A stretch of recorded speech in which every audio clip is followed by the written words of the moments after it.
Welcome to VMax Radio, episode number 6, recorded March 31st, 2017. Tonight is night here. We have Chad and Sam joining us once again to record this week, talking about car stuff for you. Hello. Hi. Yep. Well, should we dive into the news? So, yeah, news. Going on to Jalopnik right now. Okay, perfect. I once again did not have time to go through and look at all the news. Oh, hold on. So, you know that guy that made the world's fastest mobility scooter? Oh yeah. I think the guy who made the world's fastest mobility scooter. I think this is the same guy. He just made the world's fastest bumper car. 600cc, 100 horsepower engine in a little bumper car. Wow, that's gonna be fast. Awesome. Imagine imagine bumping into people and then getting sent just because you have high horsepower. Yeah. Okay, here's something really random. You can play Miss Pac-Man on Google Maps. What? The hell? Well, that's I'm reading on Jalopnik. Wait, who did what on Google Maps? You can play Miss Pac-Man on Google Maps. Oh. Well, okay then. In case you guys haven't noticed, you know how there's a top discussion feed and it's usually filled with memes? Right now it's actually filled with articles that are posted by the staff. Yes, I noticed that. You did mention that in one of your posts. And I'm like, huh? How? So they go from it being based on upvotes to basically whatever the staff posts? Yeah. Yeah, basically. Seriously. I mean, I was talking with Ian Wright about this, and he's here. Let me see if I can pull up his quote. You guys go ahead and talk amongst yourselves while I pull up what he said. All right, I pulled it up. Ian says it's probably an in-between thing just to get the memes off that bit while they work out an algorithm. They haven't had a web developer for a few months. I'm guessing maybe they got one. Maybe. I cannot wait until Car Throttle gets another update. There are so many bugs. It is not funny. Oh yeah, and the notifications take way too much time to load. Yeah. On the mobile app, that is. Uh-huh. So finally, maybe we'll get an update. And wait, what happened to the previous web developer? I don't know. They sacked him or something? But just so happen, if it so happens that one of the Car Throttle staff or mods that has access is listening to this, please make the top discussions based on comments because it's discussions and you don't discuss with upvotes. So please make that algorithm with a based on comments and not upvotes because that's something that really bugged me. Did we talk about the Dodge Demons Transbrake last time? Transbrake? No, we did not. What's a Transbrake? It's used in drag racing. To my knowledge, Transbrake locks. It engages both first and reverse gear at the same time, so it just locks up the transmission, and then once you unlock it, you can launch really hard. So, is it going to be automatic only? Maybe. That's speculation. Well, it's justifiable. I mean, there are automatic drag cars, so. One other thing too is that think of how much horsepower that the manual transmission would need to handle in order to But then again, they got to get a 6-speed manual into the Hellcat, so So who knows? Maybe there is a manual. Maybe there isn't. But yeah, the Transbrake should be able to have the car launch harder, and you should get better reaction times than if you just did a foot brake launch. Also, you need freaking what's his name? Oh yeah, straight cut gears. Oh, straight cut gears with the Transbrake? No, I mean, you'd need straight cut gears to get better times, I think. Yeah. Make the car and all that. That'd be pretty awesome. But the problem is with the whining. Like, I mean, I can get a straight cut gear for the Supra. It's really expensive. But I can get a straight cut gear for a Supra, but it's not convenient. The problem is with the whining. It's so freaking loud. It's too loud for street. Yeah, for a street car, I wouldn't do that. But for like a track car, I mean, yeah, imagine you're driving around with a whine. I think that, well, you already kind of get the whine from the supercharger. It kind of sounds the same, but anyway. The whine and the straight cut gears is way louder, believe me. Yeah. It's way too loud. You'd think it's a sonic boom. Jeez. In other news, a day ago, Dodge released a teaser saying that they will increase power by dramatically lowering the intake air temperature with a liquid-to-air charge cooler. Oh yeah, I saw that post. Yeah, so basically, when you turn the AC on, you get more power. I guess you could say that. I think they're using air conditioning to get more power. Like not like the cabin air conditioning, but like air conditioning for the engine. Okay, when the car is punched into drag mode, it diverts the interior air conditioning system to the charge cooler, dramatically reducing the temperature of the intake air. Okay. Nice. So it's like how the water injection cools the air, and then I guess you could say that. Well, same principle. So, yeah, it's the same principle. You just don't have to fill it up with water every 4 or 5 tanks of gas. Like an M4 GTS. Which Jeremy Clarkson blew that part way out of proportion. I mean, seriously, you keep a jug of water in the trunk, so when you fill it up there, he made it sound like a much bigger deal. You're already back there by the trunk. I mean, you just got to open the trunk, put some water in it. It's not a big deal. Yeah. You know, Richard Rawlings, he's been doing a lot of commercials for Dodge. Who? Richard Rawlings. Who is that? Yeah, who's that? Richard Rawlings is the head guy for Gas Monkey Garage. Oh, see, I don't watch that. Yeah, I used to watch Fast and Loud, but I haven't anymore. Yeah.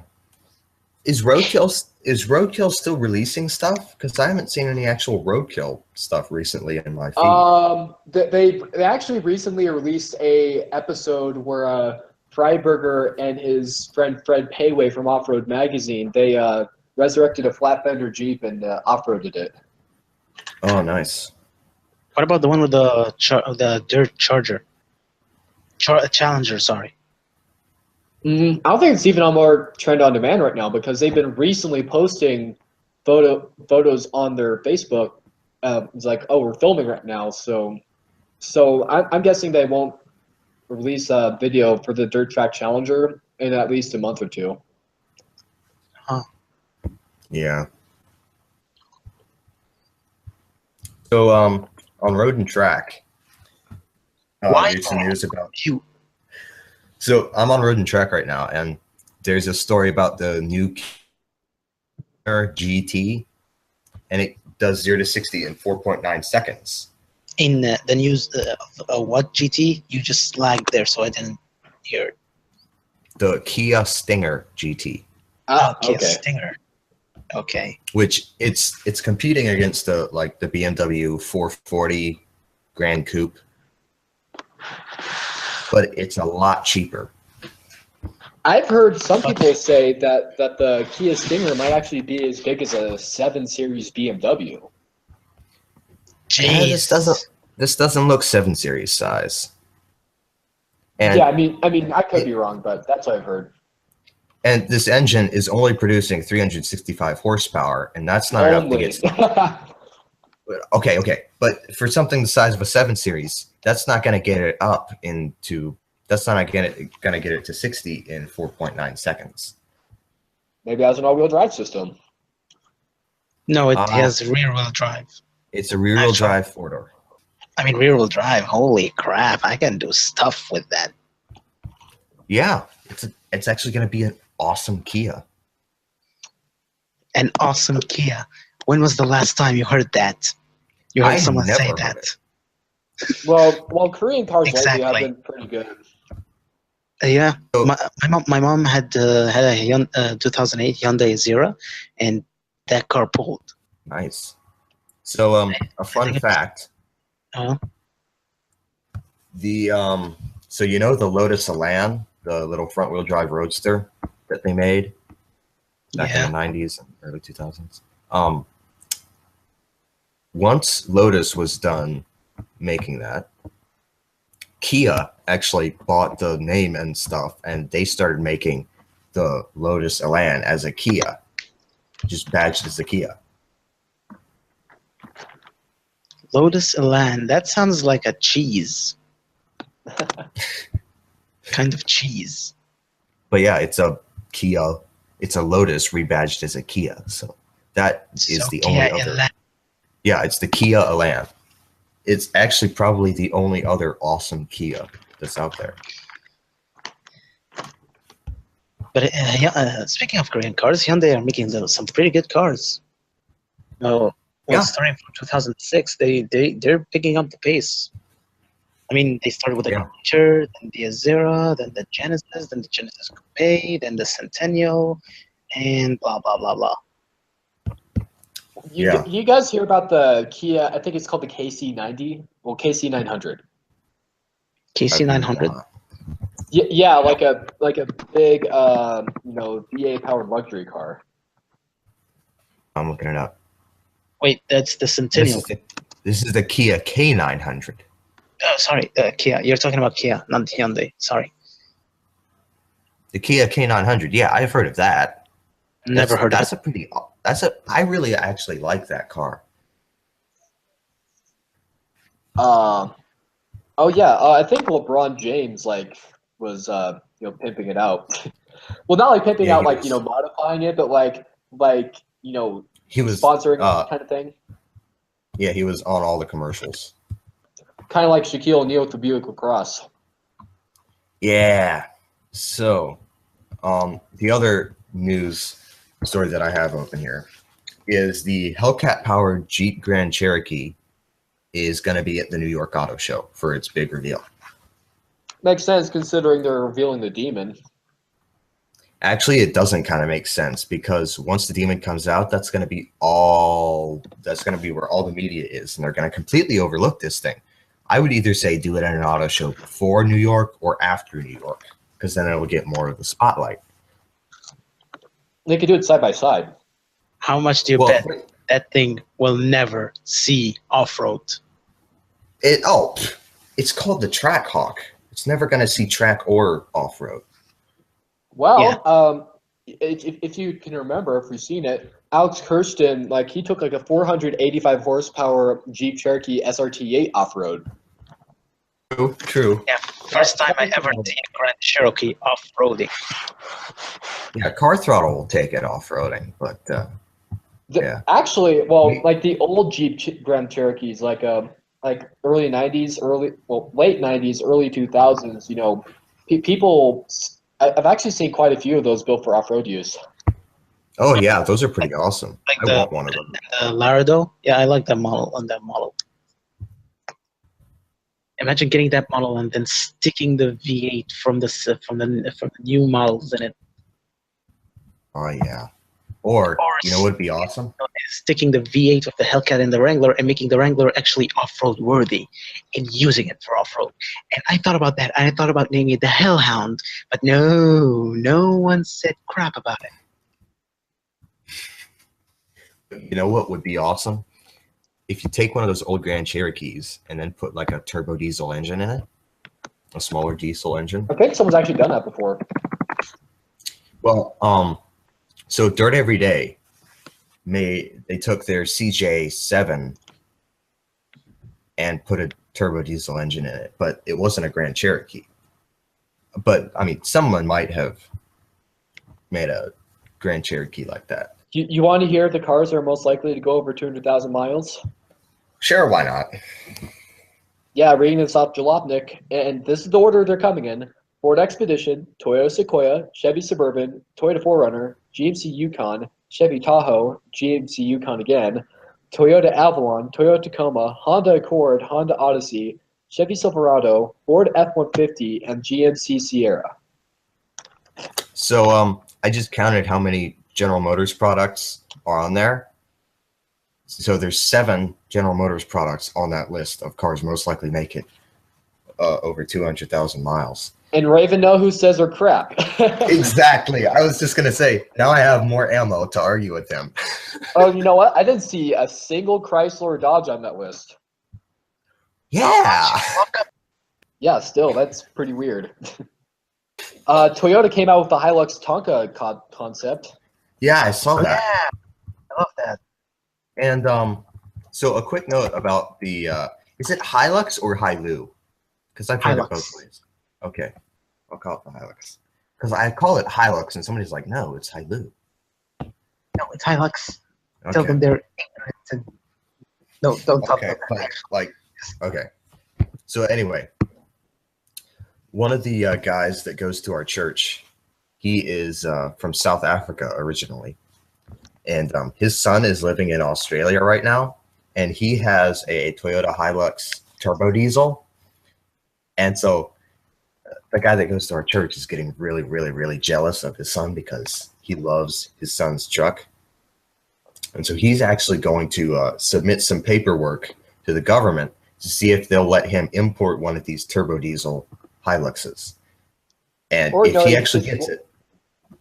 Go ahead. And if he actually gets it, I will get many, many pictures for Car Throttle because I love the Hilux. Okay.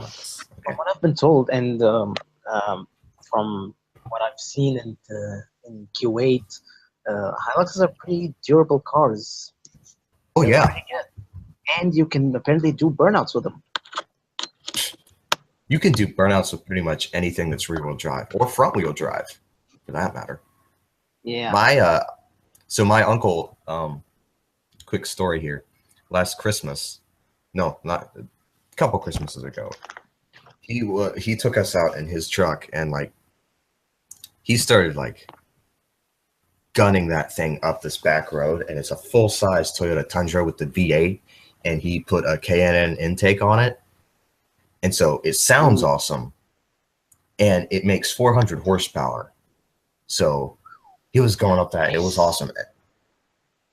And then he stops, and I see him. He pushes the traction control button to off.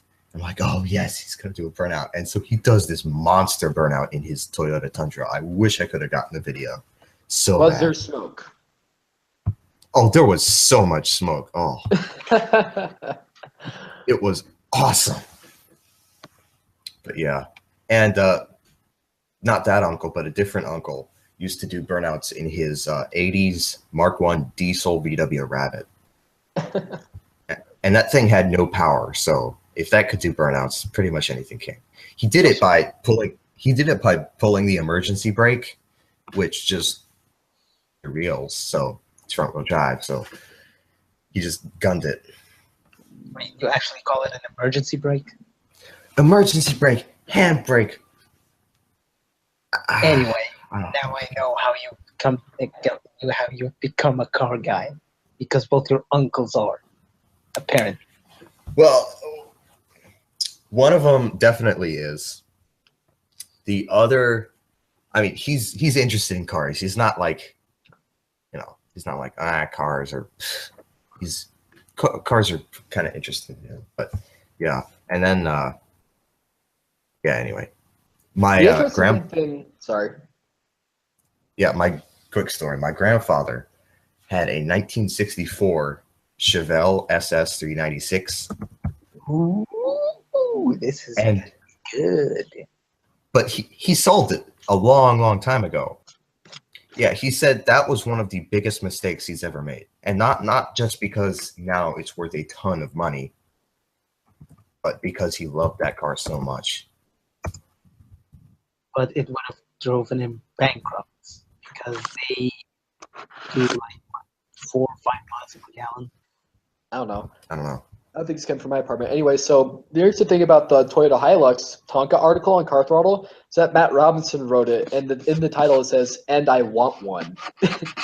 And Yeah. I really think that Matt Robinson has started to become more of an American car guy. Like, sure, like the Toyota Hilux Tonka isn't really an American car, but he's like American style cars, like pickup trucks and muscle cars, you know, all that good stuff. Well, he's the guy who just had like his first muscle car experience and he loved it and all that, right? Yep. Yeah. Yeah. So I really love Dodge for bringing back the shaker hood. That thing was yeah. and awesome. Also, BJ Baldwin released a new recoil off-roader video in Havana, Cuba.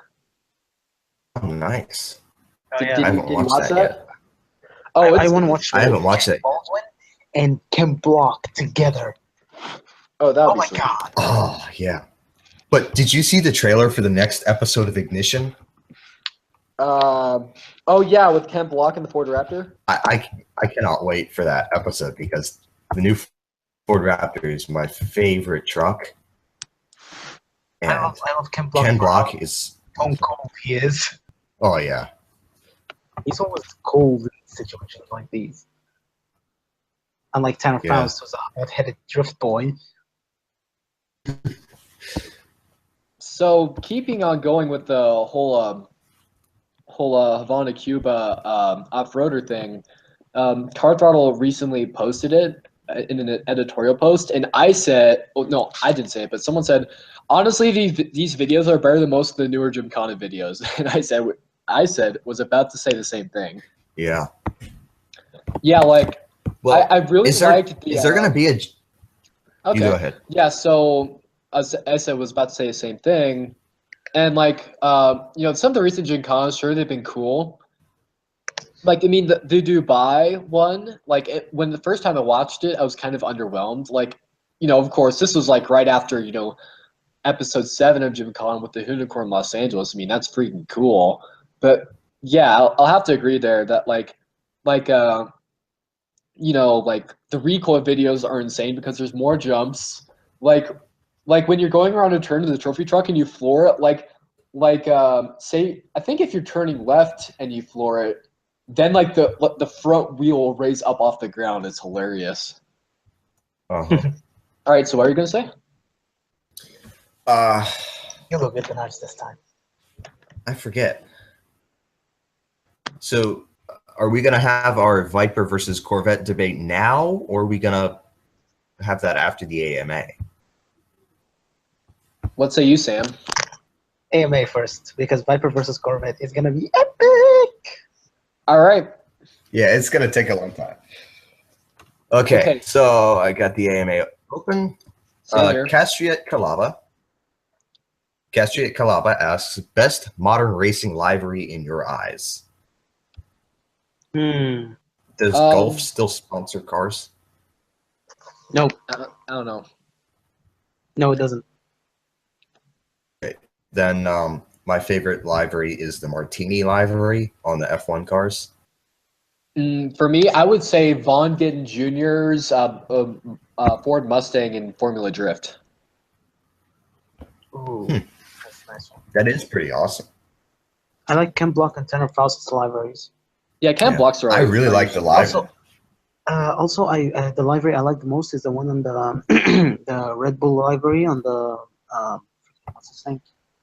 Yeah, and the VW Race to Warwick. Oh. You know that blue Red Bull library? I love that. Uh-huh. Yeah. I also really like the Red Bull livery on their Polo WRC car. Mark II Golfer asks a couple of questions. First one is least favorite car culture. Boso Zuku. What's that? You don't know what Bosozuku is? It's basically racing that's not seen as racing. I don't know. It's just making cars look stupid as hell. Yeah, I hate that and donks. Oh man, Donk if Donkey so Kong's terrible. listening, you totally just triggered him. What is the appeal of Fight me. putting monster wheels on? I mean, seriously, what's the appeal of that? Oh, now you Sorry write a blog post talking about why you like stonks, and I'd actually like to see that. Seriously, tell us, why do you like donks? Because Well- we have no clue. Well, I don't Inform think you us. guys have grown up in the ghetto, so I don't think you'd know why. Well, to think of it this way, you know how people lift their trucks to appear more manly. Like in the ghetto, the size of your rim is, I guess, a status symbol. The bigger, the better, and the flashier. It's And if they're basically spinners. Yeah. So his second question is least favorite Japanese car. 2000 Mitsubishi Eclipse. Let's see. Yeah, Roman's Eclipse in Too Fast, Too Furious. Ugh. No, I don't. Because I haven't watched it. Look it up on the internet. You'll see. Yeah, okay. So while we're doing that, I mean, my least favorite non-performance Japanese car is probably the Honda Odyssey, because we have one. And I hate it. I hate it. Have you driven it? Yeah, kind of. Oh, with your parents in the car? Well, I mean, I can't legally drive yet. I technically can drive, but yeah. Anyway. Just wait till you drive on your own. The Odysseys are actually surprisingly good cars. Like from a driver enthusiast perspective, they're good for a minivan. Yeah, but shh, because my dad might listen to this episode. Anyway, but my favorite Japanese performance, my least favorite Japanese performance car. I don't really have one. Probably. We'll come back to you later on that. I could tell you my favorite. I don't really have a. Nathaniel I'll just say asks, what car do you expect the least to see rallying? Dodge Viper. Yeah, I can see that. Sam? Yeah. Well, the car I expect the least to see rallying is what was it again? Yeah, BMW. An M car BMW in general. Well, that's the thing, because I've seen actually a couple BMW cars that have been rallying. No, I said M car. I know the Z4 GT3. I have seen. There was a Trailblazer version of the Z4 GT3, which did Trailblazer rallying. Yeah, but I've actually was seen pictures of a E36 M3 rally car. So. Oh, nice. For me, hella flush Miata. What? A hella flush They Miata. made one. They made a rally Miata. Well, yeah, but like a hella forget flush what it's Miata. Okay, so I guess maybe that, like a stock-ish car, come back to me on that. Actually, one of the least cars I expected to see rallying was the Chevy Camaro, but then I saw one which I saw Chevy make a Camaro, which is 600 horsepower for the Trailblazer division, which only lasted 1 year, and then they sacked it, sadly. Ooh, I got one on the Odyssey. Oh, maybe. I was hoping for you to say Toyota Prius because I have pictures right in front of me of a Toyota Prius rally car. Oh yeah, they did. Well, they made like a Toyota Prius like BTCC car or whatever. Yeah. Oh yeah, that thing looks awesome though. The one It Prius does I look love. awesome. The one Prius I like. It actually looks I don't like awesome. Prius. I like the BTCC version. Gee. But it is not an actual Prius. It's a mid-engined V8 race car. It does not share anything with an actual Prius except the badge and the front end. Yeah. Oh, ain't that a bummer? Yeah. Imagine telling someone, I love the Prius. And then they're like, wait, what? Excuse me? Oh. Like my girlfriend here, when I told her that's the one when I said that's the one Prius I love, she was like, what the hell? She wanted to... Was she a car girl? Yeah, dude. Why do you think I date her? Oh, sorry. I love you, okay? I don't just, like, do for being a car girl. Like, don't kill me, please! Oh. Okay. Anyway. Please Don't Eat Me asks, favorite front-wheel drive American car? Dodge Caliber SRT4. Wait, least favorite what? No, most favorite front-wheel drive American car. Oh, Dodge SRT4. Not Caliber SRT4. SRT4. It was like just the neon? SRT4. Oh, yeah, that. For me, I would have to say the brand new Chevy Impala. Oh, Mm-hmm. really? Okay. Yeah, the reason I say that is because like the new Ford Fiesta and Focus, they're technically European. Well, they have. I guess, do have but European blood, and they are made in Europe, not in Canada or Mexico. They're just made in Europe. I Yeah, guess, like the Focus RS, it's made in Germany. Yep. Oh, wait, what? Germany? Yeah, it's made in Germany. I thought it was made somewhere else. Well, you learn something new every day. Insert. What was the name again? The more you know. Oh yeah, that. The more you know. The more you know. Star shooting like a freaking. Illuminati asks, worst car ever besides the Prius, Multipla, and Aztec? 2007 6.2 diesel Suburban / Silverado. 2007? Yeah, the diesel engine just sucked. Well, actually, the So, 6.2 liter diesel, I think those are like in the 90s or the 80s. I think there was one for the 2007 models. You know when the Suburban like took that change in 2006 or 2007. There was the diesel model that, well, not many people liked. Well, For I've seen understandable diesel reasons. conversion, but I don't think I'm seeing anything along the lines of stock Suburban with the diesel engine. That's You 2007. guys. Oh, wait, you said Silverado, right? I said Suburban / Silverado. Yes. Well, yeah, because if it's a Silverado, then it should have a diesel engine, but I don't think any 2007 Suburbans had any diesel engines. I don't know. I read that. It might be wrong, but I know for sure the Silverado had that. Oh yeah, definitely the Silverado had it. Yeah, like I'm on Wikipedia right now, and the 8th generation, or 92 to 99 Suburban, had a 6.5 liter turbo diesel. Oh, Turbo? yeah. All of that. Turbo? Yeah, turbo. Wow, never. Jeez, and I thought I was crazy. I was crazy for thinking of turboing my 8.1 liter. Holy crap! Okay, and it was the 73 to 91 Suburban that had two naturally aspirated diesel V8s, a 5.7 liter and a 6.2 liter. Okay, so I think the worst car I've driven is probably a 1985 Chevy S10. I had one as yard rig, and like initially I was like I'm pretty sure it was straight piped, or there was like a gigantic hole in the muffler because it was loud. And like you know, like I think I also had an open diff as well. Not to mention like the steering is probably the worst steering on a car I've ever driven.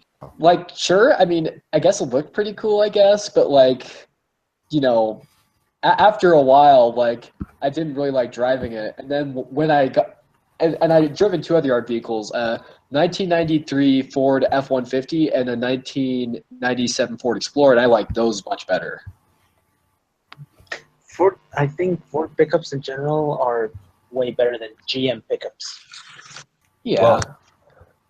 Well, I would tend to disagree with you, but my favorite truck of all time is the new Ford Raptor. So, yeah, kind of, yeah. My favorite I don't know. truck- Like I like the looks better of the most of the 70s and 80s Ford pickups compared to the Chevy pickups.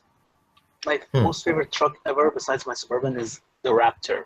From the day it was conceived till now. Yeah, I love that car. One of our, not really one of our neighbors, but... What? Did you realize that the Suburban is one of the oldest models alive? It's over 100 years old now. Yeah. Wow. I read that somewhere. They actually made they made an article about it, I think last year. Like the greatest Suburbans ever, just because the Suburban, well, it's 100 years old. I guess some reasons I liked the Ford pickup and the Explorer better than my what's it called? My S10.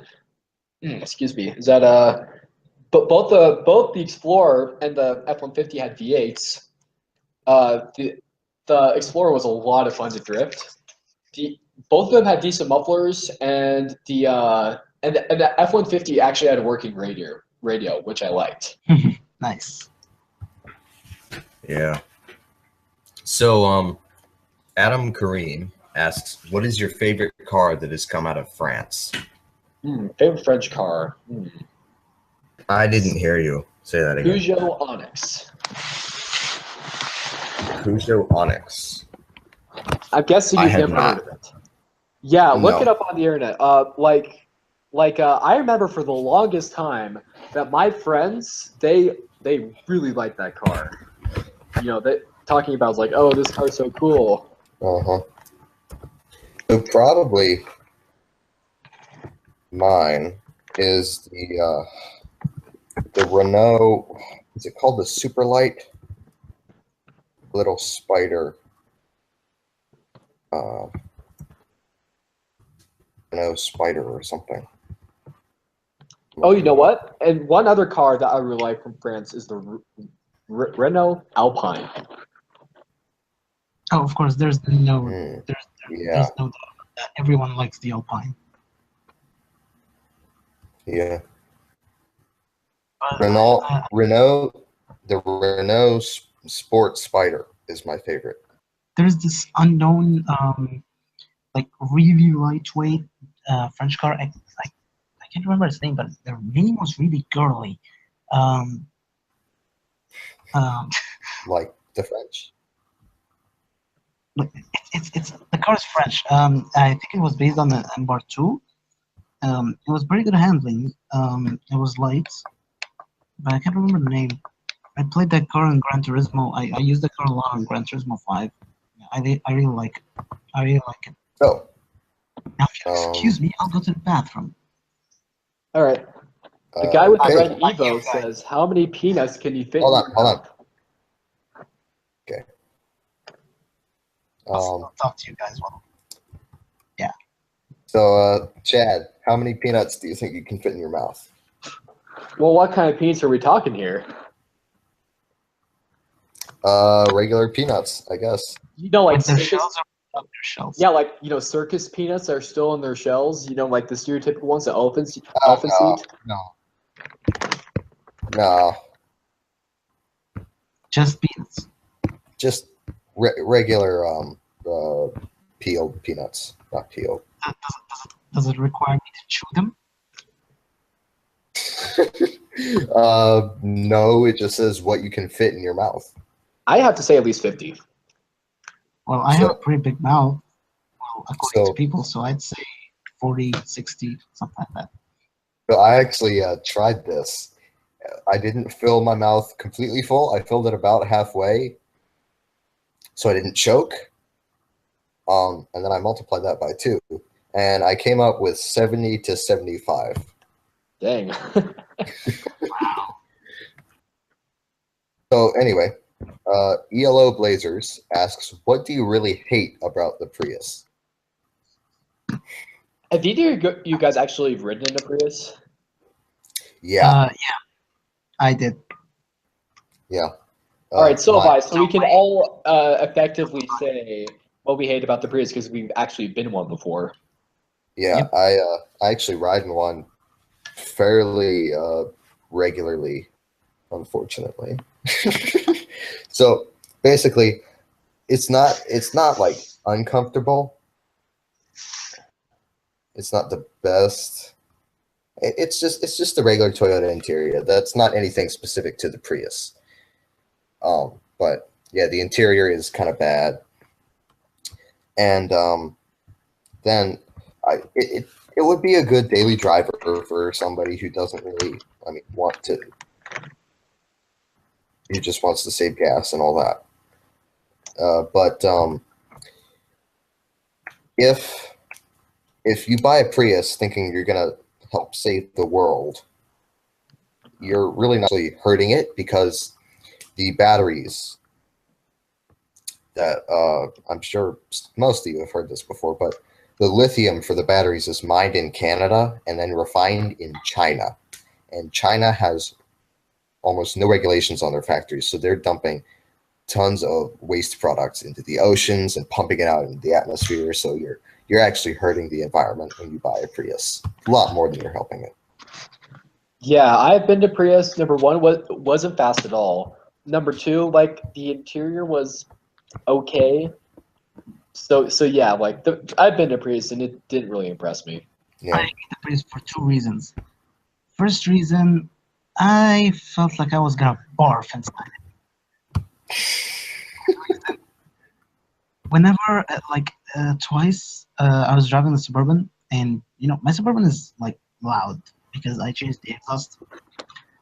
Anyway, so two of these Pokemon dissed me in front of everyone in a parking lot, bragging about how their Prius will save the world and mine should be killed, and how many people I could have saved by just crushing that thing.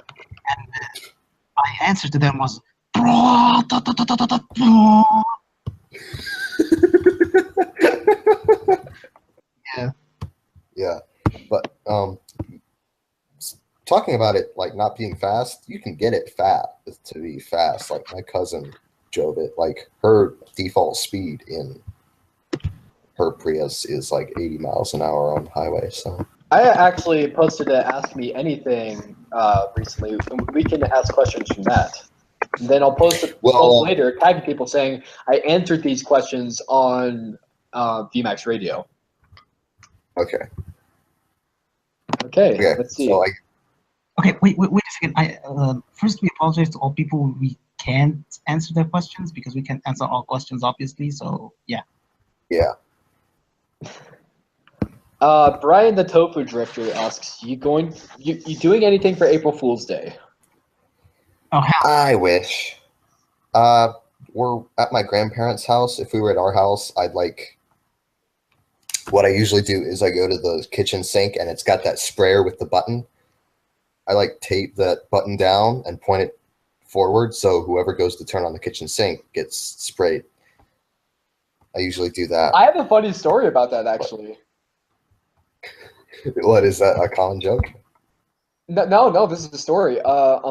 So yeah, I was actually, at my aunt's house in Sacramento, California area, and my mom told me that April Fool's joke like the night before, and then I did it. I put the tape around the thing, and then she went to the sink first, so she got sprayed.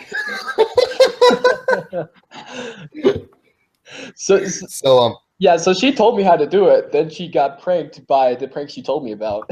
Oh man! So another thing I do, if I can find tinsel decorations, is if you wet it and then put it on a mirror, it looks like a crack. So that's a good joke. Oh, the mirror's got a crack in it. Never heard of that one before. Oh, I do stuff for I did stuff for Halloween, never for April Fools though. Oh, Sam, what was your senior prank for high school? What? Your senior prank for high school? I never do pranks though. I'm not creative with those. Well, yeah, but what did your class do? They're girls. They couldn't really do prank. Oh, so you're a senior right now in high school? Yeah. Well, have they started talking about the senior prank yet? I don't know. I'm not really into it, so I don't know. That also reminds me, you know how in Harry Potter, where the Weasley twins, they do like a massive senior prank? I think where it's like they like set off a bunch of fireworks and a bunch of other stuff like that, then they just leave Hogwarts. No, because I have not watched Harry Potter. What? No, because I don't remember. No, I haven't. I mean, the only like Prii franchises that I've watched are Lord of the Rings, The Hobbit, and Star Wars and Narnia. I've watched those, and I'm a huge Star Wars fan. But Well, have you at least read the Harry Potter books? no. There's a lot of stuff you haven't watched. Harry Potter, Fast and Furious, man. Yeah. Have you even watched Sherlock Holmes? At least. I watched the Not new. series. I watched the new Mr. Holmes movie, but not like the Sherlock Holmes movies. I've read a lot of Sherlock Holmes. TV show with Benedict Cumberbatch. I don't watch the TV show. I watch the movies. So Chad, you're Mormon. You watch BYU TV, right? Yeah. You're Mormon? Yeah. Did not know that. So did you watch the series they had, Granite Flats? Oh, I've definitely heard of it, but I don't think I've really watched it that much. Have you? Series. I love that series so much. Ah, interesting. The only problem is they kind of left you hanging, and then they just canceled it. Mm. Well, do you guys know what Studio C is? I've seen a little bit of it. So some of their stuff is hilarious. I saw some of it on YouTube. Guess what? I was an extra in one of their sketches. Oh, really? Nice. Yeah, when I was at BYU, right after graduating in 2015, I was an extra in one of their sketches. It's the Parliament sketch. Nice. I gotta watch that. Yeah, and then for future reference, when you're looking for me, I'm going to be on the left. Yeah, so like on the screen, I'm going to be like on the left and back towards the wall. Okay. Well, that went off topic. So another series, TV series that I haven't finished watching yet, but I really enjoy is what is it called? It's Well, what's it about? so it's basically there is a big Designated Survivor. Oh yeah. Yeah, I've watched some of that, not all of it, but so basically for people who don't know what this is, it opens. So when the president is giving the State of the Union, there is always at least one person in the government that's set aside in case some terror attack happens and everybody gets wiped out there. Survivor. So this is going off that worst case scenario where everybody there dies, except for one guy. There's a survivor, but anyway. And then the Designated Survivor was the Secretary of Housing and Urban Development, and so he's like this guy who's like a few hundred people down the chain, and then he's president. Like that night, every terrorist attack blows up the Capitol, and he is now the president. And it's really, really interesting. Is that on HBO or whatever? We watched it, I think, on Netflix or Amazon or something. Oh, okay, all right, yeah. That way I might be able to watch it. I think it was on Amazon. I'm not sure. Oh, But, if it's on Amazon, then I can watch it because I have an account. I have a Prime account. so did you make it just so you could watch the Grand Tour?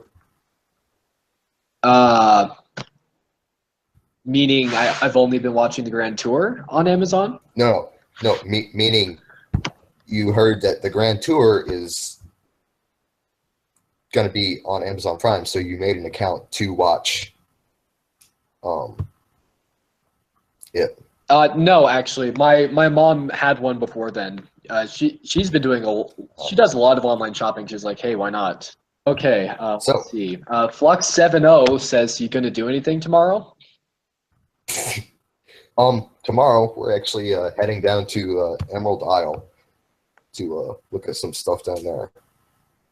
Like, Emerald Isle is a beach.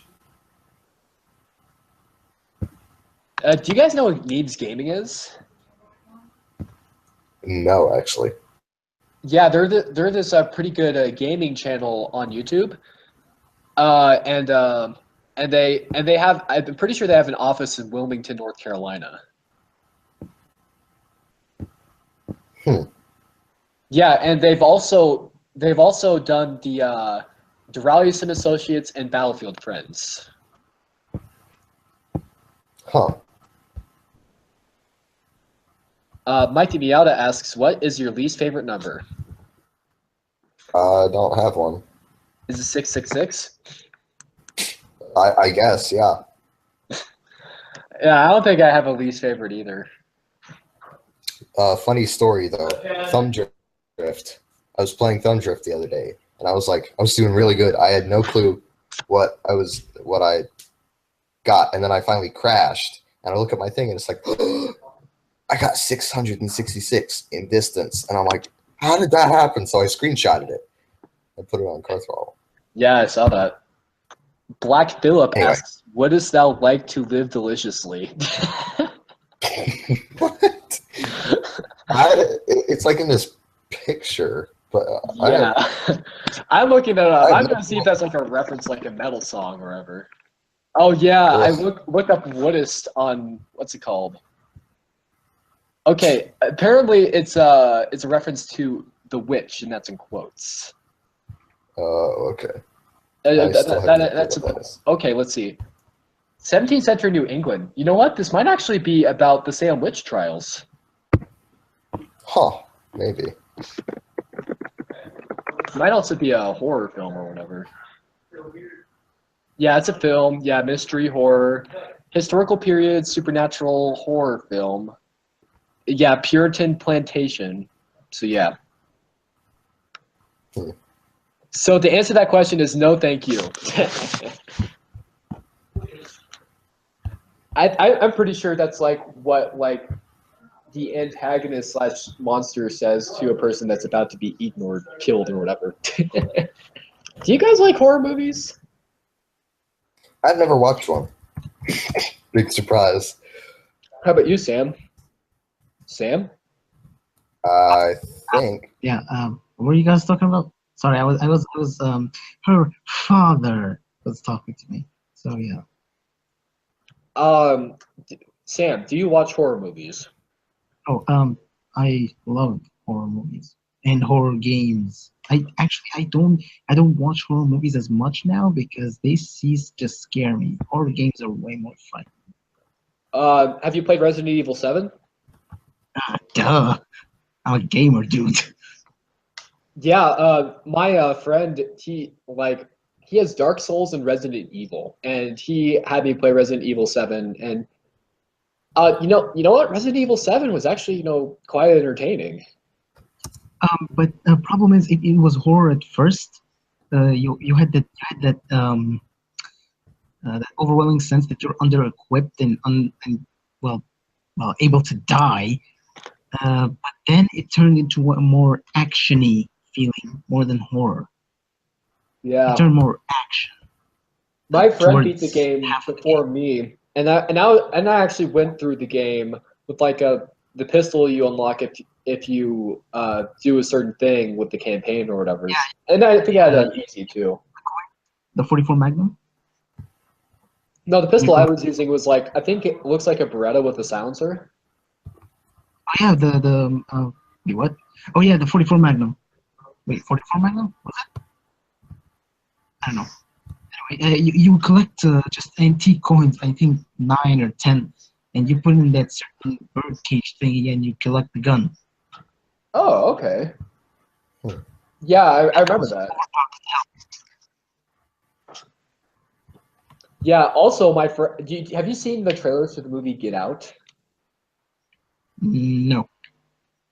They were all over YouTube at one point, and in the trailer, like it's like a black guy and a white girlfriend, and they go visit the white girlfriend's parents, and like there's this one part where it's like a gathering. There's another black guy, and the black guy who has a white girlfriend is like, hey, nice to see another brother around here, and he like reaches out for a fist bump, and the other black guy like reaches out for a handshake, and for some reason my friend finds that absolutely hilarious. Yeah, I do that all the time. In ghetto area, yeah, that is hilarious. If you know, right? I don't want to offend anyone. Jeez. Anyway, Although being intentionally offensive and intentionally trying to hurt people's feelings, that's something different. Yeah. So did we? The thing is, I was raised with black people until I was 11. So you know. So did we answer Andrew G's question yet? We have not. Yeah, his question is, how many cars does your ideal garage have? So, my ideal garage would be a Viper ACR, a new Camaro Z01, and a new Raptor. So that and a 1965 Mustang V8, no fastback. The garage, so 4 cars. Yeah, like my best friend, he has a red 65, and you're telling me how much you like that. I know, I saw that. I love that car so much. Yeah, I helped restore it in the fact that I helped put in the headlight covers. So, another debate I was having with Raven Know Who was he thinks that because the classic Mustangs are classic, that to get a good one you automatically have to pay $100,000 at least because it's a classic.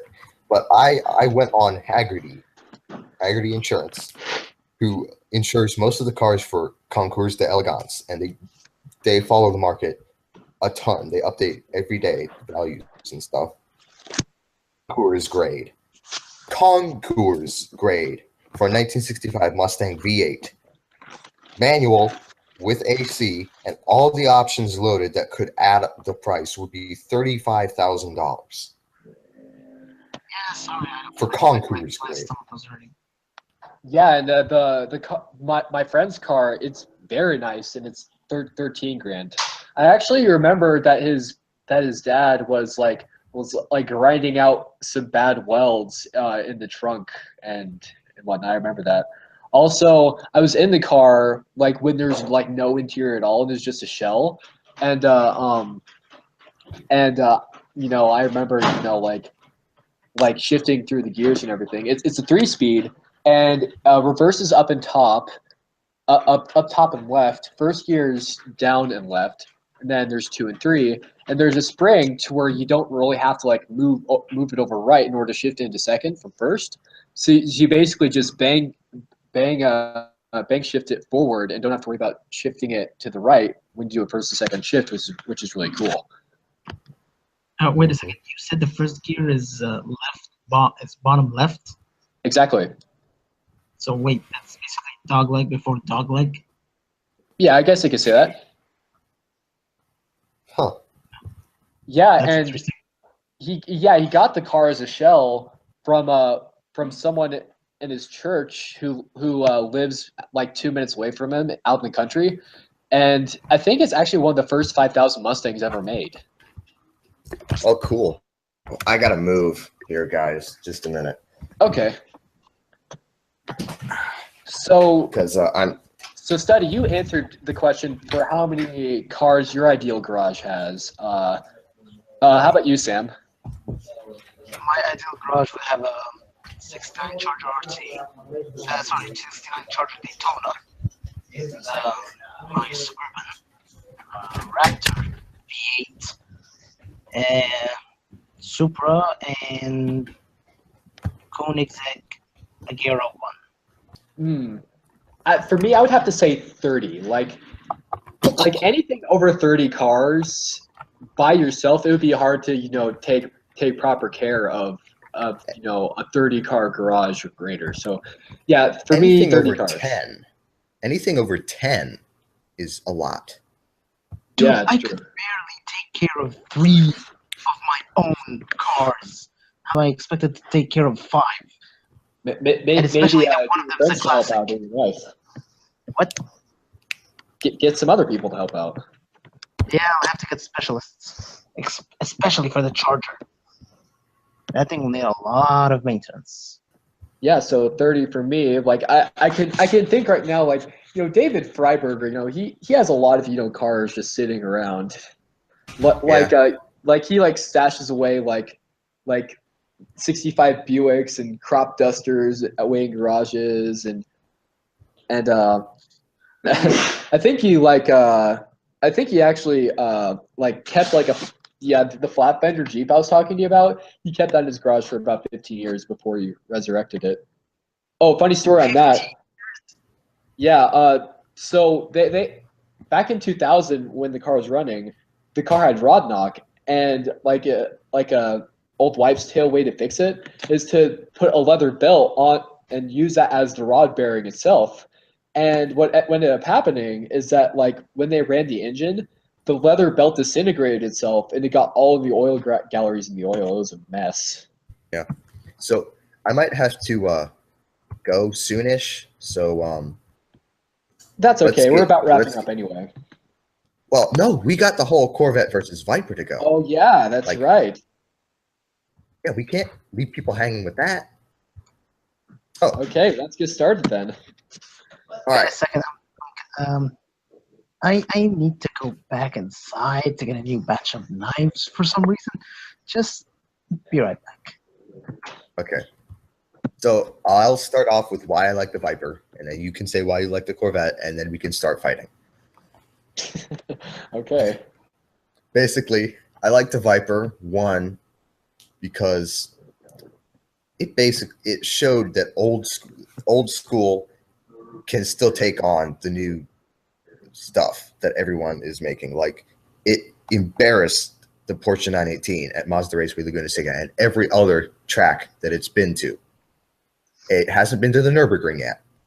I don't know if it will, but expecting things from it there.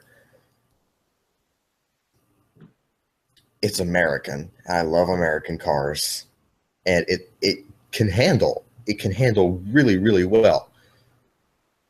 Another thing, power and torque, it's got loads of it coming from, which is the next point, the V10, which is amazing. It's the largest production engine currently on sale. And a V10 makes it so much more special than other cars because, I mean, even V12s are more common than V10s. Like it's oddball engine configuration that not many people use, but it's amazing. And so there's that. And then its main competitor, which is the Corvette, you see Corvettes everywhere.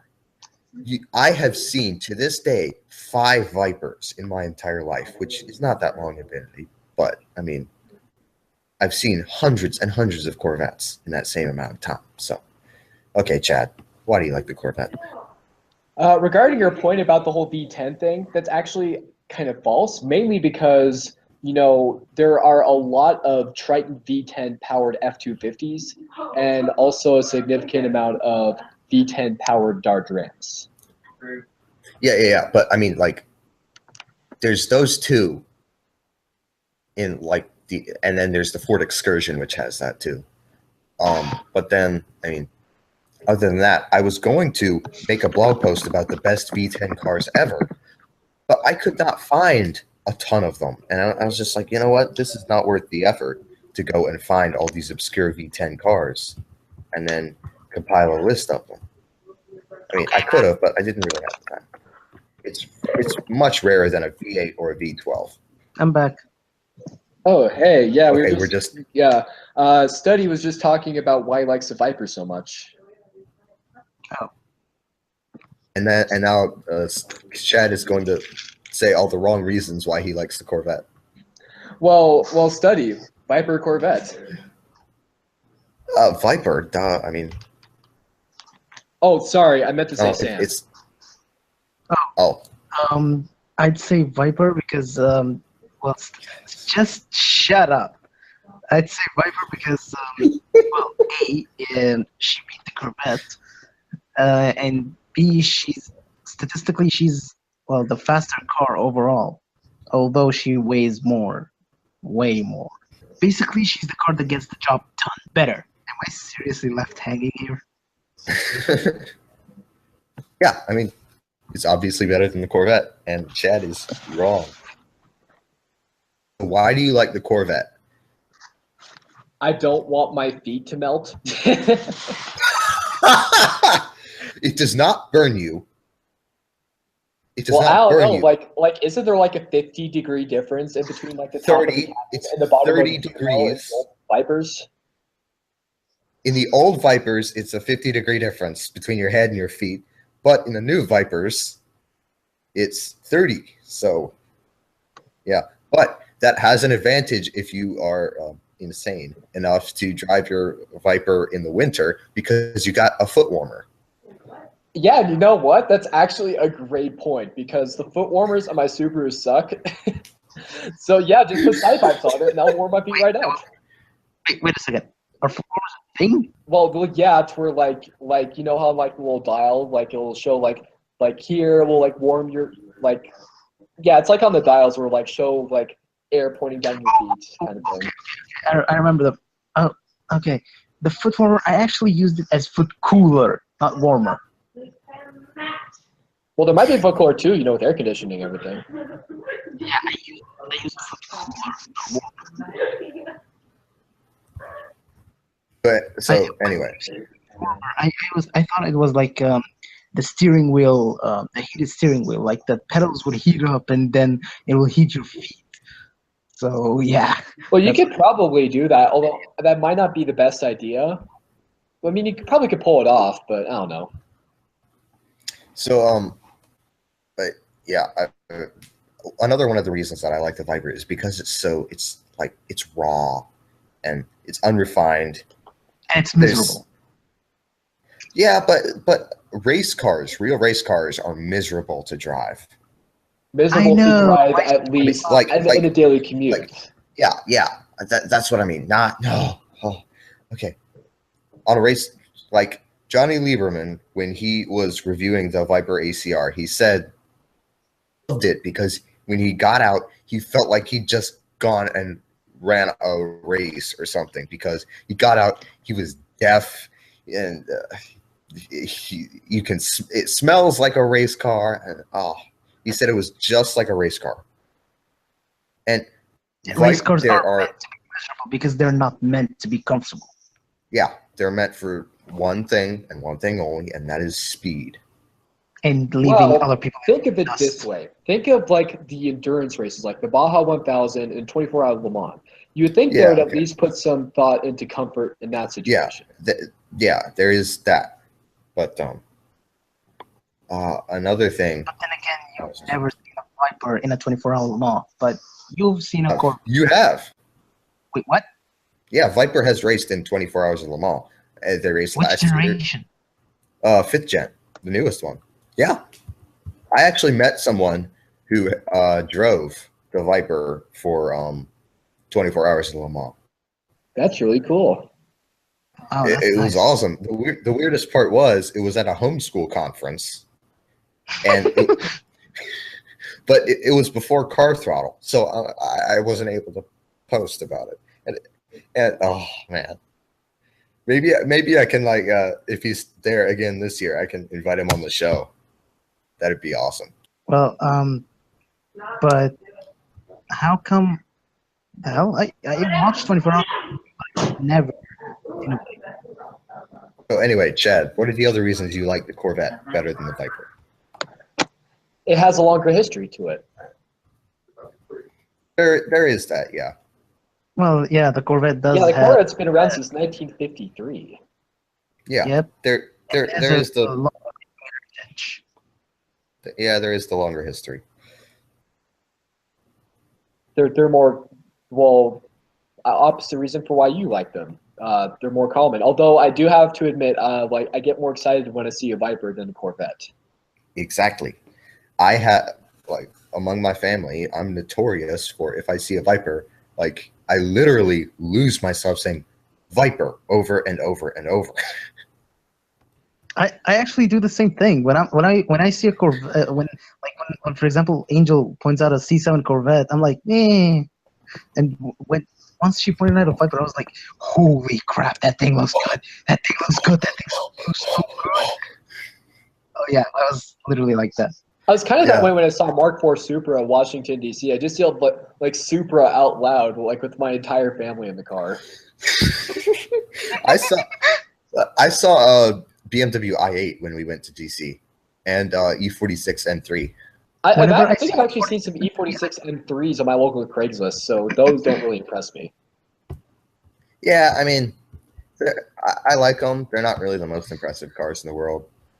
All the EDM guys are like, oh, it's like the Supra of EDM. Well, actually, the E36 brand new is M4 the Supra is the Supra of EDM. Okay, what? One at a time? I couldn't hear any of that. Sorry. You go first, Chad. I would have to say, I would argue that the brand new M4 is the Supra of EDM.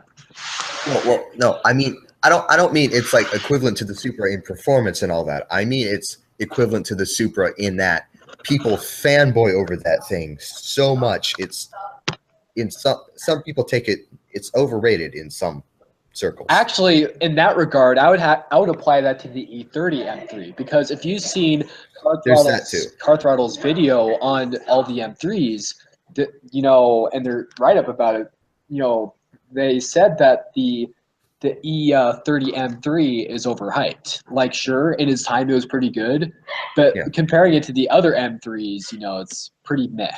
Yeah, it's one of those cars, like, it's incredibly polarizing, because some people come out of driving it and they're like, oh man, like, you know how people fanboy over this thing? It's totally justified. They need to do it even more after driving it. And some people are like, oh man, this thing's way overrated after driving it. Kind of like an NA Miata or a stock Supra. Exactly.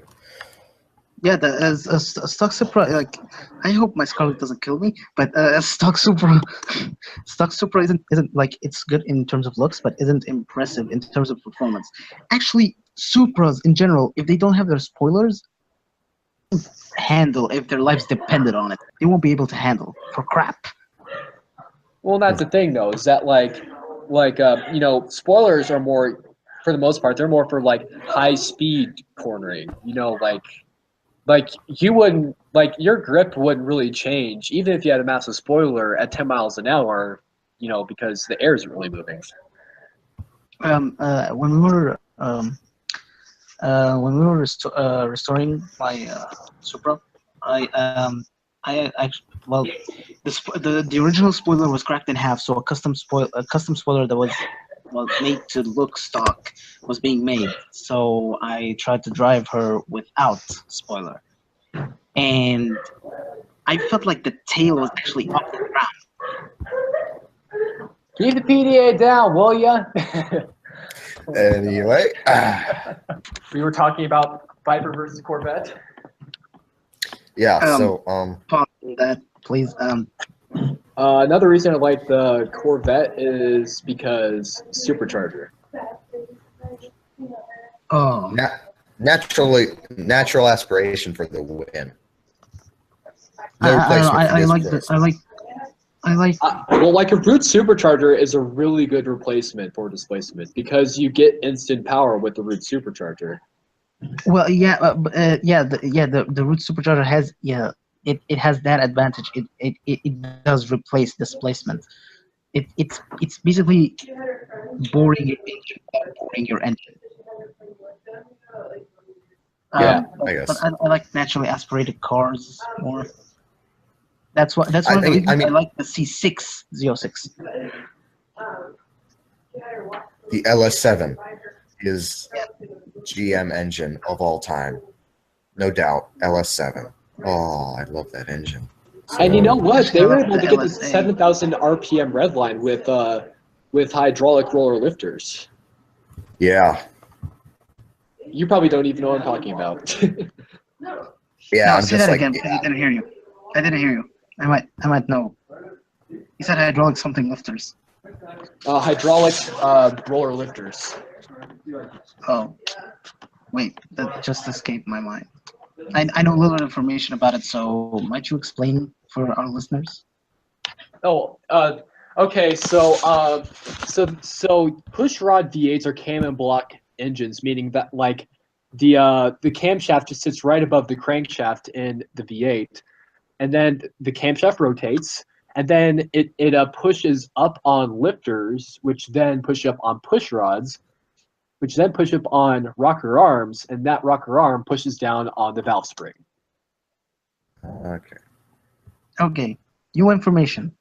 You see, what I only knew is that the camshaft sits above the crankshaft. That's what I knew. That's that. So yeah, new information. Have either of you guys disassembled an engine before? Nope. I had to. For what car? It was the Supra. She was losing power like crazy. It just turned out I had I thought she needed an overhaul, but it turns out the parts just needed to be cleaned. Okay. Yeah, So- I've taken apart two V6s, and the one a V6 I took apart recently in my engine performance class I'm taking this semester. That was of a 2010 Chevy Malibu, and it's a pushrod V6. So before we get, I wanted to take, sorry. I wanted to take my take out. I wanted to take apart my my Suburban's 8.1, but I was too scared because A, the 8.1 is really heavy, and B, I really don't know if my 8.1 is OHV or DOHC. I'm willing to bet it's overhead valve. You know, I think it's OHV, but it gives all the signs of a DOHC. I'm willing to bet that it's overhead valve. Anyway, yeah, I think she'll need overhauling soon. Yeah, it is overhead valve. OHV? Okay. Yeah, So it's OHV. I can't disassemble her by myself then. What made my Supra easy to work on, easier, not easy, because the 2JZ is anything but easy to work on. What made my Supra easier to work on is that she's DOHC. so before we get completely off topic, I wanted to, for like the Viper versus Corvette thing, I wanted to like break it down. So I'm not going to compare the base Viper to the base Corvette. I'm going to compare, in this instance, the Z06 to the Viper TA. Okay, Yeah, that's a good comparison. Z06 non. I wanted to Because- compare the Z07 to the ACR. Too bad. Yeah, and in that comparison, as a Corvette guy, I have to admit the ASR wins on the track. Oh, But yeah. in everyday drivability, the Z06 definitely Oh yeah, wins. the Z07 takes the cake in everyday driving, because the Viper, like I said before, the Viper is miserable. It's miserable. Yeah. It makes everyone around it miserable. It's Unless basically you're a snake, Viper fanboy. a metal snake. Yeah, if I'm around it, I'll. Oh.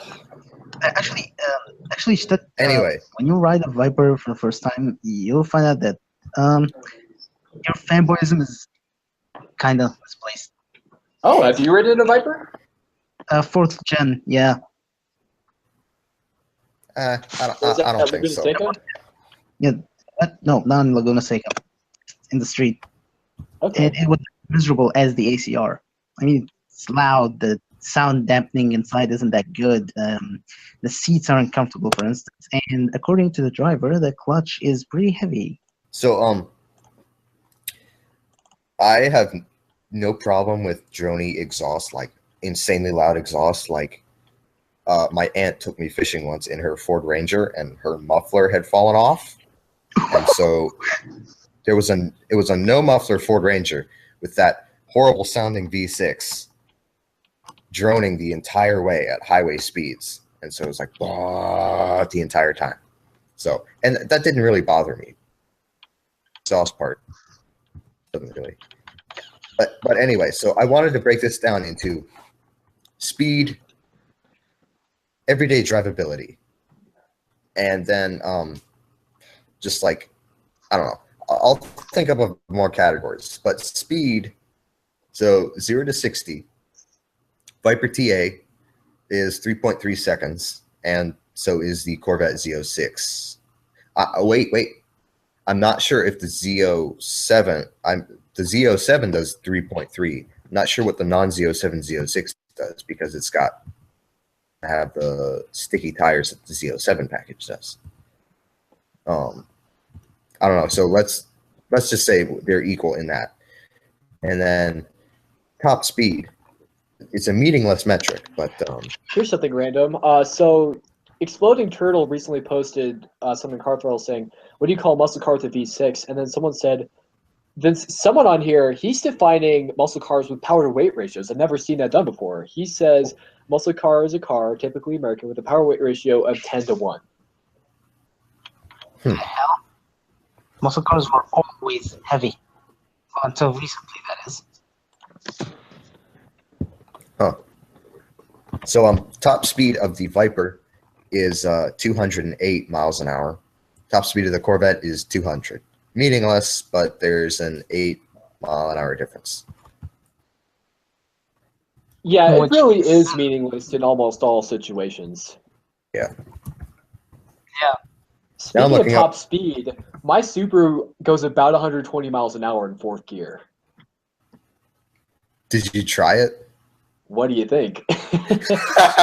Where did you do that? In the middle of nowhere in Idaho. Oh, nice. You know, those highways in Montana, I mean, it's different, but they used to be de-restricted. Well, like de jure de-restricted or de facto or whatever. Mm-hmm. So yeah, because like Eastern Montana, like no one lives in Eastern Montana. Yeah. One other reason I like the Corvette is because it converted to an IRS back in 1963. I think they look good. And also, they have a transaxle, meaning the transmission is in the back of the car. So, I mean... Well, I think they converted to a transaxle in the C4 generation. I would think that makes sense because C3 is kind of still the old. It still had like the carburetor and all that. C4 was really the first modern Corvette, so I think that would make sense. Yeah. What was it? I forget. Oh yeah, actually, my I know someone that has a 1960 Corvette and it's red. Oh, nice. Yeah. He is also. Yeah, like it seems like half the people I know are Mormon. Well, half the people I know that have good cars are old men. Yeah. So I'm looking for the weight distribution for the Viper versus Corvette. Yeah. The C7 Corvette is the first Corvette to have a rear weight bias. Okay, so 50-50. So, okay, C7, yeah, has a 50-50 weight balance. Wait, C7 has a 50-50? Yeah, the Z06. Excuse me? That's why I dislike it. That's one of the things I dislike about it. Says it has rear weight bias? I'm looking for it. It's because it lost its 50-50 weight distribution. Not the Z06. The Grand Sport, you mean? Well, have you ridden in a C7 Corvette? No, I did not. Not yet. But anyway, let's just say it has 50-50. Viper, 49.6 front, 50.4 rear. So, I mean, it's 50-50. Wow, I did not expect that one. I did not either. I expected the thing to be front heavy. Yep. So I'm pleasantly surprised there. And then around the track, the non-Z07 Z06. I don't know. Do we care what the actual times are? Because then I got to look them up, and that'll take time. But so well, like in the real world, like it doesn't really matter. In the real world, no, it doesn't. But we're comparing two cars to see which is overall better. But anyway, so the Viper, the Viper versus Corvette poll for when you release a podcast. Yeah, I will. So the Viper TA is almost as fast around Mazda Raceway as the Z07. The Z07 is a bit faster, but the regular Z06 is definitely going to be a lot slower than the Z07. So most likely, I would be very surprised if the Z06 was faster than the TA. One other thing that is cool about the Corvette is that it like shares a lot of stuff with the Camaro, and the Camaro benefits from the advancements from the Corvette. So basically, like the LT4 engine, the brand new Z01, that came from the old Z06. I know that. But that's kind of irrelevant because we're comparing Corvette versus Viper, regardless of Camaro. The Corvette overall is more refined to drive. It is more refined, but that's it's more comfortable. Yeah, that's one of the reasons I like the Viper though. Is it's less refined than most cars, and like it's as unrefined as a Porsche 911 used to be. Like one of the things I like about the Viper, like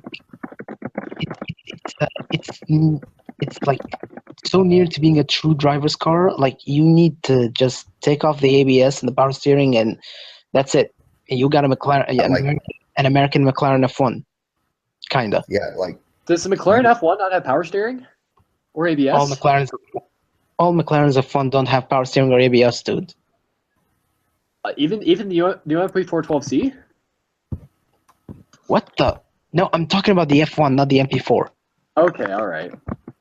So, base price, Corvette Z06, $80,000.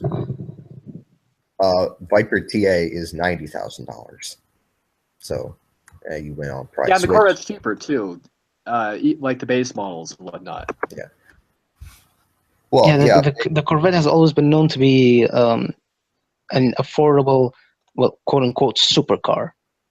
It's not a supercar. No Corvette is a supercar. It's a sports car. I know. People mistake it for a supercar, though. Okay. Yeah, like Ian Wright wrote a piece about that, and he also wrote a piece about, I think, why the Corvette isn't a muscle car. Well, not the Corvette, the Mustang. Yeah. Wait, why is the Mustang not a muscle car? You think it's a muscle car? We shall discuss this another time because this will take 3 hours to discuss fully. Yes. Yeah, we'll see if we can make sure and do that. But talking about like the base Corvette is cheaper, way cheaper than the base Viper. Base Viper is so much higher level than the base Corvette. It's the base Viper competed with the last gen ZR1. So yeah, no. Why do you compare a current generation Viper to a last generation Corvette? No. Because it kind of is because they made the ZR1 when they first came out with the 5th gen Viper and they compared it to it. I don't know. Seems invalid to me. It's not because people actually ran comparison tests versus those two. So it competes with the last gen ZR1. But anyway. If they stand next to each other, the Corvette looks really minuscule compared to the Viper. Like the Viper looks like a damn behemoth. Viper is bigger. No, not just bigger in terms of length and width. Like the roof itself is higher. Yeah. Anyway. Oh yeah. Sorry. So Viper versus Corvette. I mean, is there anything else? What? You want my opinion? Of course we do. It's a pointless fight where none wins. It is because both have their disadvantages and advantages that they both cancel each other out. Yeah, and like it's all personal taste because you can never win these arguments because I mean Chad likes Corvette for his reasons. I like the Viper better for my reasons, and vice versa. We dislike each of the other cars for our specific reasons, and can't really change a person's point of view. Hey, if I ride both, then I'd be able to give you a better opinion on that. Yeah. I mean, that's the stupid reason why the Mustang and Camaro fights are still going on strong. Yeah. They're going on strong because competition is healthy. That's right. Because when the Camaro wasn't around, the Mustang became a 299 horsepower pathetic piece of crap. So,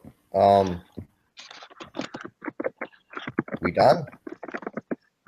I guess so. Everyone, thank you guys for listening. I'd like to, of course, thank my two co-hosts that recorded with me this week, Chadkake on Car Throttle and Dat Muscle Guy on Car Throttle. I am, of course, StuttgartMadness on Car Throttle once again. And next week is going to be a very special week. It's going to be off-topic week. Every 4 weeks, I've decided we are going to have an off-topic podcast where we just talk about pretty much anything that comes to our heads. And if you have any off-topic questions, ask them in the AMA I post. So just got to get you fired up for next week. And remember, people, Viper is better. Oh, yeah. And on that bombshell, it's time to end. Bye. Did I just violate a copyright? Yep. Bye-bye.